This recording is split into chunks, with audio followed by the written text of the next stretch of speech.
But we're going to transition now into our panel. We're going to go into part 2 here, so we will go a little bit past 9 o'clock Eastern to do this. But this week we are going to focus on the Vancouver Canucks, and we are going to bring on 3 of our members of our Vancouver Canucks writing staff for you, and we're going to talk about their offseason. So let's start off here. We're going to first introduce Jim Parsons to our panel through the magic of camera work.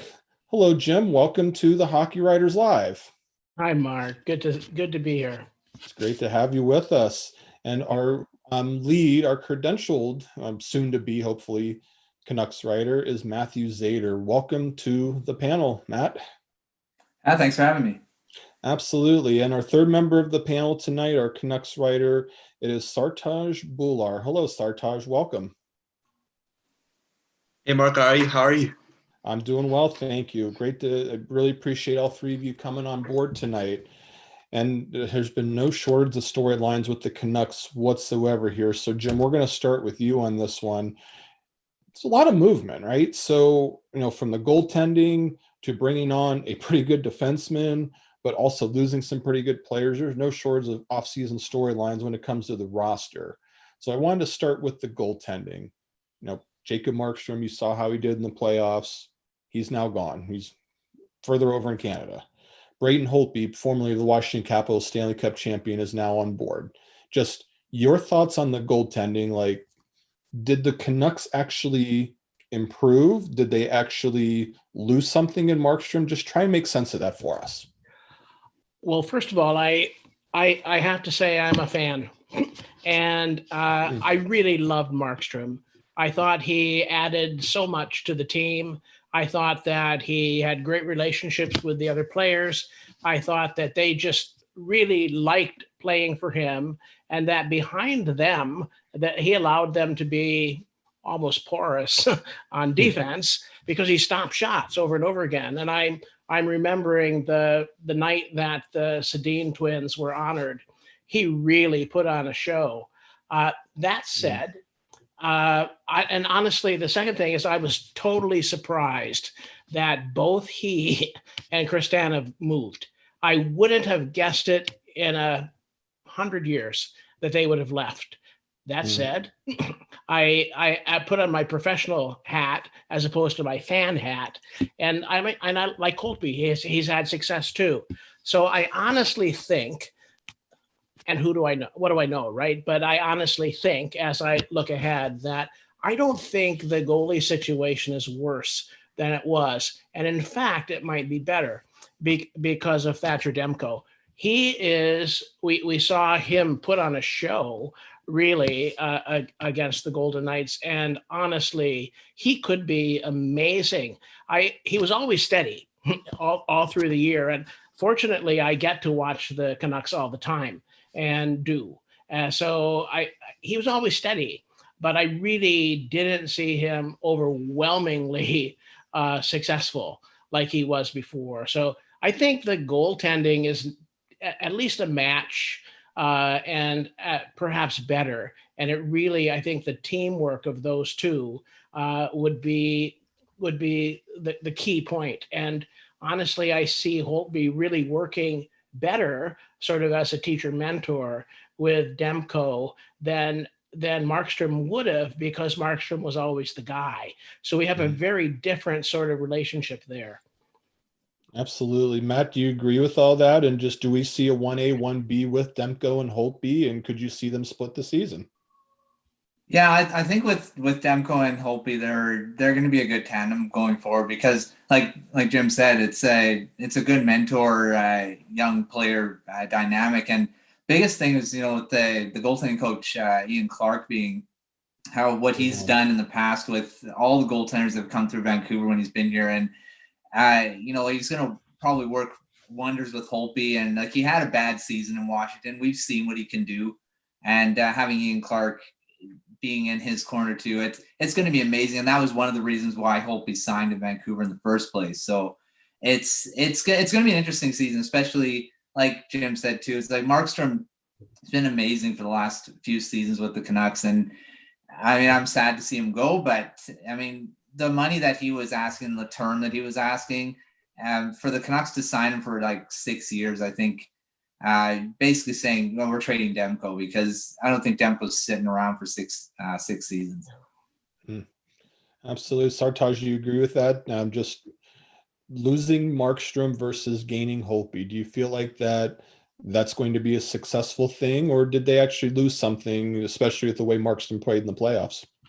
Yeah, to me, they lost their MVP from last season. I think Markstrom was insane for them. Like, he won so many games for them last season, and to expect Holtby and Demko to kind of fill that hole that he's leaving, it'll be tough to do, especially with Holtby having one of his worst seasons based off his save percentage, and then Demko, I don't think he played any more than 25 games last season. So expecting those two to be able to pull off the same performance as Markstrom will be tough for sure for the Canucks.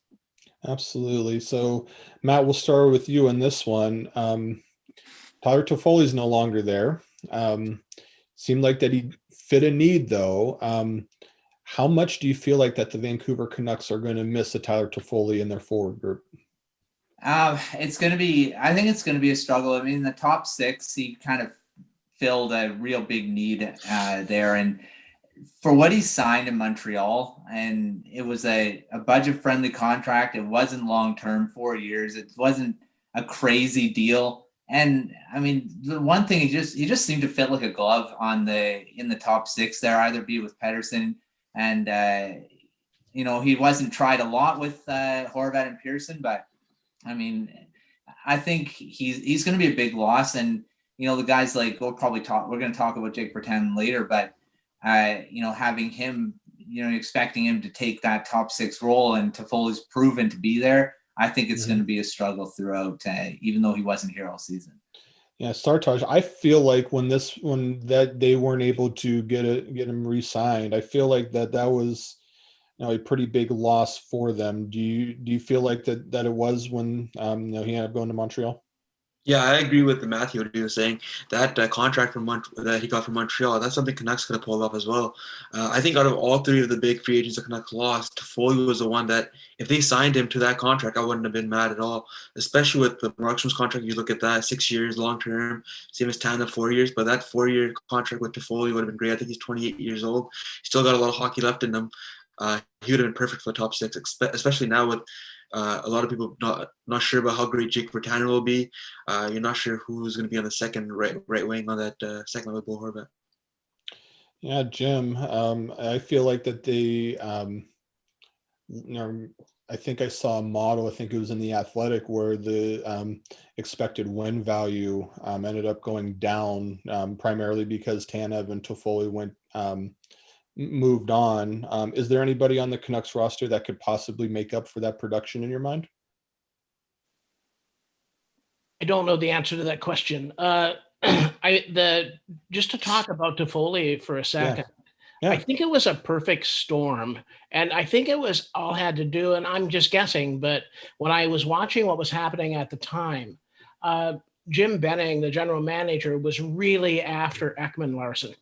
And that sort of put everything on a stop, because I think had they not done that, and Ekman-Larsson put up a wall and drew a line in the sand and said, if you don't sign me by this point, then I'm not going to leave. And I don't think he ever really wanted to leave Arizona, but he did throw that out.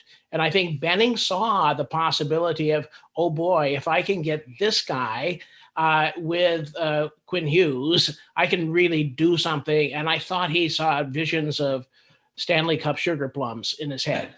And so at that point, I think had that not happened, I think he would have signed Toffoli. I don't know that, but I think he might have. And I think as a perfect storm of just confusion around that, all the different possibilities, and honest to gosh, it must be difficult being a general manager, because you have, the future of the team, you have money to worry about, you have all sorts of things. And I think that was the issue. And I think they're going to miss him. I thought Toffoli came in and was amazingly good. He answered a lot of questions. Like, if I pass it to somebody who's going to score, he was, right? That was the point. He was just good at what he did. I mean, he's in a hospital for a couple of weeks. He comes in 14 seconds later, he scores a goal. So, I mean, he just had a way. And I was surprised, as others were, that he signed so inexpensively in Montreal. Good for Montreal. But I thought he was a good player. So Yep. I think they'll miss him. And I don't know, your question was who can take his place. I really, when we talk about Virtanen, he's gotten better every year. And I can't imagine now I think last year he had 18 goals, 18 assists in 69 games. But I mean, that's up a few goals, maybe 4 goals or 5 goals from the year before. I think he could take the place. I think he could. And at that point, you don't know, but he's give him some minutes and see what he can do. And he's big. He's like 6'1", 225. He has a physical presence. He has possibilities. If anyone, perhaps he can take that place. When Michael Furland, I just am so sad about him because I thought he was just he was a Canuck killer when he was with the Flames, and I thought that he could have been something special too. I doubt that he'll play again. Sadly, I doubt that he'll play again. But I don't know the answer to your question. But if anyone, it strikes me that Jake Virtanen could be that. And we're going to talk about him in a minute too. But I'm just at 5 minutes to 9 o'clock. Just want to jump in. If you're just joining us, welcome. It is episode 6 of the Hockey Writers Live. I am your host, Mark Scheig, and this week with the panel, our Canucks writers have joined us. We have Jim Parsons, Matt Zator, and Sartaaj Bhullar joining us here. So Sartaaj, I'm going to go with you before we talk about Jake Virtanen. One more acquisition that the Canucks made. I know you made mention earlier about Oliver Ekman-Larsson and kind of the hysteria around that, but they landed a really good defenseman at a cheap price, taking advantage of the Alex Pietrangelo signing in Las Vegas, and that is Nate Schmidt. So just your initial thoughts on that, on just how great of a deal that was, and how much is that going to really help the Canucks blue line? Yeah, I mean, I really like that deal too. To me, he does 2 things for the Canucks. One thing is he plays on the right side, and that's something the Canucks need right now. And he's a mobile defenseman. Last year, if you look at the team, Hughes was the only guy who could really move the puck up pretty well. And now with Nate Schmidt, he does that too. So now you got 2 guys on your blue line that can move the puck up well and transition, help the team transition up the ice. There's a lot of help there for the Canucks. Yeah, Jim, do you agree? Yeah, I do. I agree. But the other thing that he brings with him is attitude. And it's like all those guys that were signed during the expansion draft, they came with a chip on their shoulders. And if he brings that sort of attitude to the Canucks, there's a lesson there that he can teach a lot of these people. And in fact, JT Miller has that same attitude, I think. So I think that attitude is an intangible that will show up in very tangible ways. So that's what I also think. He eats up a ton of minutes. He's good. And I think it was a good contract. And I think Benning took advantage of it. Fell into his laps. He took advantage of it. Good for him. So I think it's a great deal. Matt, what did you think when you first saw this move?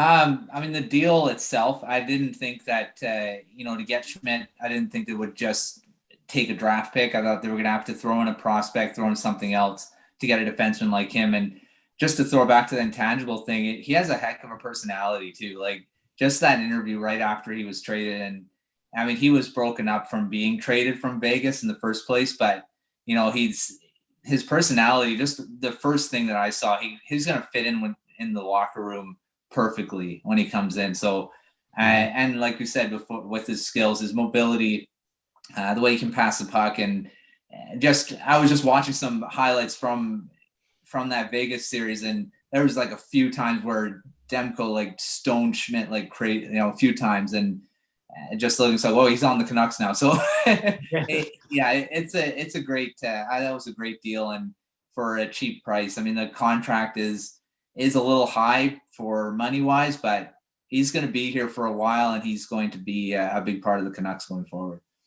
Oh, absolutely right. And just a couple more questions for you guys before I let you go for the night. So, Jim, we'll go ahead and start. We're going to talk Jake Virtanen now, and I thought he was going to be traded. I mean, I know Benning had the comments after the season last year that, he thought he would expect to get more. And I just wondered if it was going to be the end, but they ultimately decided to bring him back. So what can we honestly expect from him? And what do you think that's actually going to take for him to be able to reach that top 6 upside that he seems to have somewhere in his game? Well, I thought the signing was a bit odd, actually, because, and not that I wouldn't have done it, at the same time, it was like twice his salary. So, I mean, he jumped from like 1.2 to 2.55 or something like that. You don't scold a guy. I mean, he's scolding his kid, right? He's sort of putting him in a corner for a bit, but saying, yeah, I'm shaking you, but I really want you. That sort of thing. Don't confuse this. But I keep saying I don't know. But the idea that I think could be good. And I think I think they need his physical presence on the team. I think he's powerful. He could be strong. He could be a lot of things. He's like Brandon Sutter with some skill, right? He just is. He plays that kind of game, or could. And I think that there was a public scolding there, but I think it'll turn out, because you're part of the family, I'll hold you to some standards. And so I'm guessing that was it. So, Matt, did the deal surprise you that he ended up coming back and for the contract that he did? I mean, yeah, like Jim said, the contract was like double his salary, and I'm with you when, I thought he was out the door after the playoffs, and Jim Benning kind of came out and said, well, we were expecting a lot more from him. I thought he was going to be traded. But the thing is I think the thing was with Virtanen, we know the skill. We know he has the speed. He's got a shot. It's his consistency and his work ethic. And that's just going to come down to him. And he's got to work hard. He's got to start moving his feet every night and not going into that, bunch of games where he's not noticeable at all. And I mean, he's got the size and he's got the skill. It's just his work ethic is the biggest thing, I think, from the beginning. And until he figures that out, I don't think he's going anywhere in the NHL, unfortunately. And I want to see him succeed, and hopefully he does, because the Canucks are going to need him to, and we'll see. Sartaaj, do you feel like that Jake Virtanen can finally reach the potential that he has? I mean, he can score. It's just, can he find that consistency in your mind? I think for him, he needs consistent line mates at least. I remember last year, I think he was going up and down the lineup. He was playing with Gaudette at times. He was playing with Pettersson. I think the best hockey I saw him play was with Pettersson.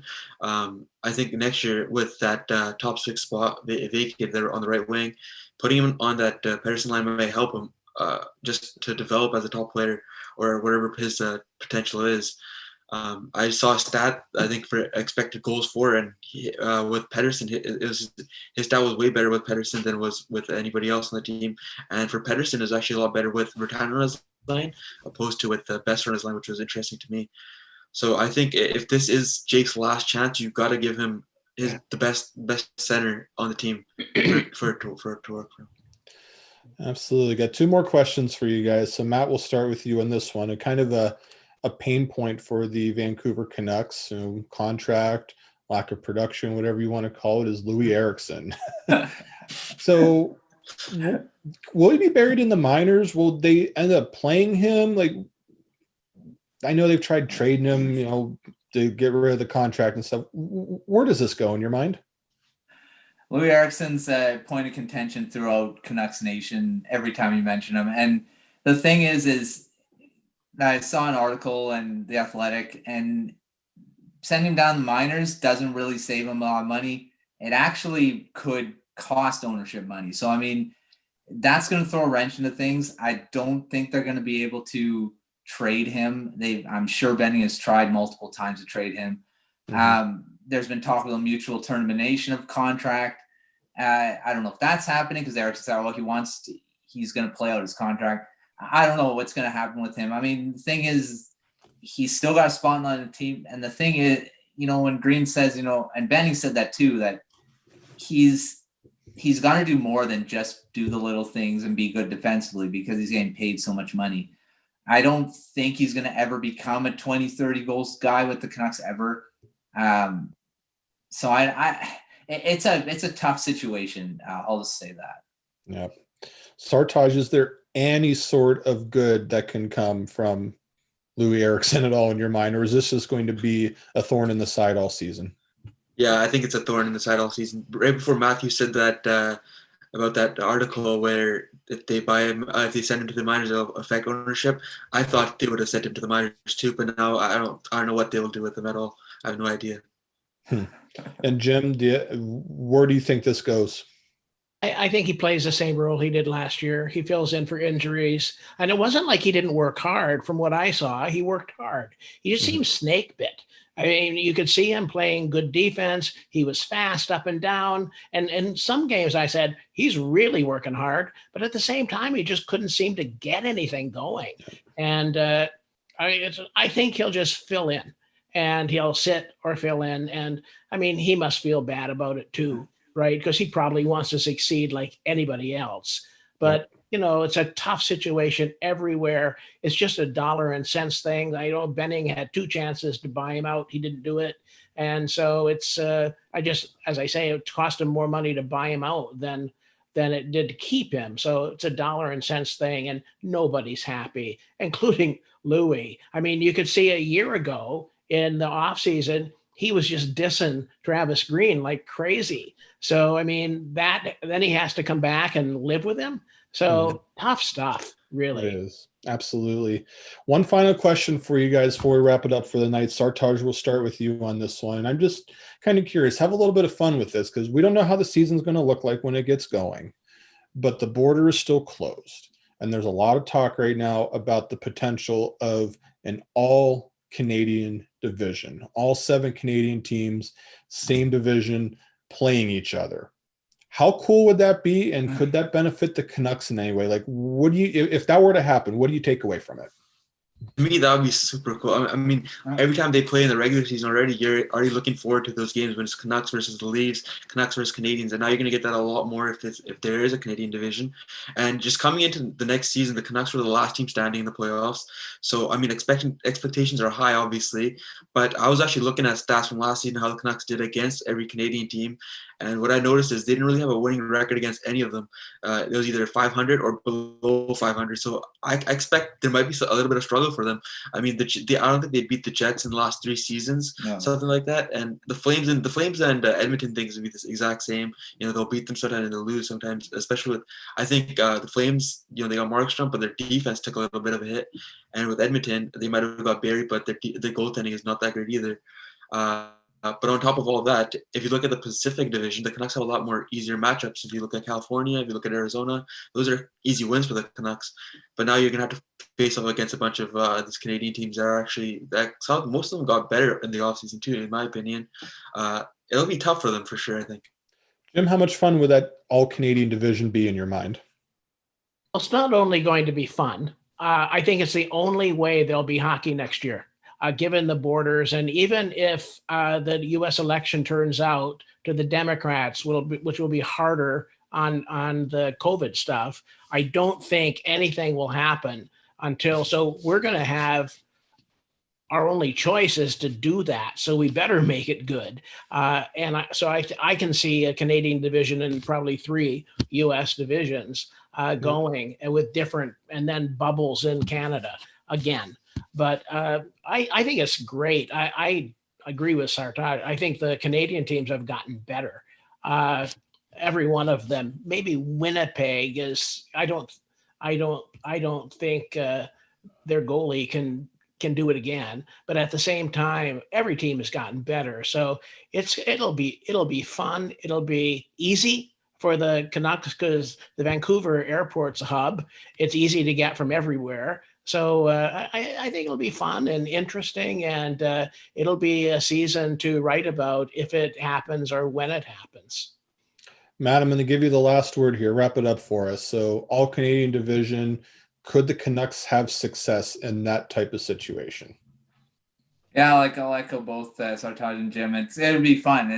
And the thing is, I mean, the Canucks, I'm in the middle of writing an article on it, and the thing is there's a lot of the teams that the Canucks have had a lot of success against. Winnipeg being the biggest one. They haven't been able to beat them in like 11 tries, so, and been blown out in almost every one of them. So I mean, it'll be really fun, really interesting to watch, and so many storylines on every game, and like you probably wouldn't be able to, script it. So I mean, I think it's going to be great to write about for us and to watch on TV, because I don't think you're going to be able to go to the game. So yeah, it's going to be fun. It's going to be interesting to watch every game going forward, because we probably won't ever see a Canadian division again if it happens. It's kind of like we won't ever see Team North America again for the World Cup. Kind of like that. One and done, right? Yeah, that's right. Well, guys, we really appreciate this. Thank you so much for joining in the panel. Again, this is our Canucks team. It's Jim Parsons, Matt Zator, and Sartaaj Bhullar. Make sure you're following them. They're constantly putting out great stuff on the Canucks, one of our best teams that we've got here at the Hockey Writers. Guys, great job tonight. Thank you very much for the time and joining the panel. Thank you, Mark. Thanks for having me. Thank you, Sartaaj. Yeah, thanks, Mark. Thanks. Yeah, Thanks. absolutely. Thanks, So guys, time to get back to the election. I think that's what most of you are going to do here. I know I'm certainly going to do that, but thank you for joining episode 6 tonight. Make sure you hit that like button on Facebook. Make sure you subscribe on YouTube. We're going to be here every Wednesday. Again, we're going to have 30 good minutes. That's going to be the name of our first segment. We're going to have the panel for the second segment, and you guys are not going to want to miss our guest next week. I'm not going to say who it is yet, but I'll tell you, it's probably going to be our best guest yet. And I'm really looking forward to being able to talk to this individual. So next Wednesday night, right here, episode 7, 8:00 Eastern, be here. We're going to have a very special guest for 30 good minutes. And then we're going to have a new panel of some kind that we'll announce during the week. So just, again, make sure you hit that like button. Make sure you hit that subscribe button. If you have any comments, if you have any questions, we're here for you. A lot of hockey here. We're going to try and, get going here until the season begins, whenever that is. So we really appreciate you taking the time to join us, and look forward to talking to you next Wednesday night, 8 p.m. Eastern time.